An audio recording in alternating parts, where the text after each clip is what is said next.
easy 2-ingredient brownies. A 15-ounce can of pumpkin, pure pumpkin, not pumpkin pie filling. A box of brownie mix, whatever kind you want. I already have the pumpkin in here with the mix. I'm going to blend that together, put it in my 8x8 pan that I've sprayed quite liberally with nonstick cooking spray. Make sure that you put an ample amount in there because there's really no fat in these brownies. There's no butter or oil that would keep it from sticking to said pan. So I'm going to mix these up and pour them in the pan and bake them at 350 for 25 minutes.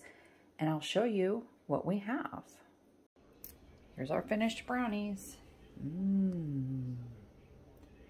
These are more fudge-like and very dense. They're not like the fluffy cake type of brownies. So that's what we've got. And they're really delicious.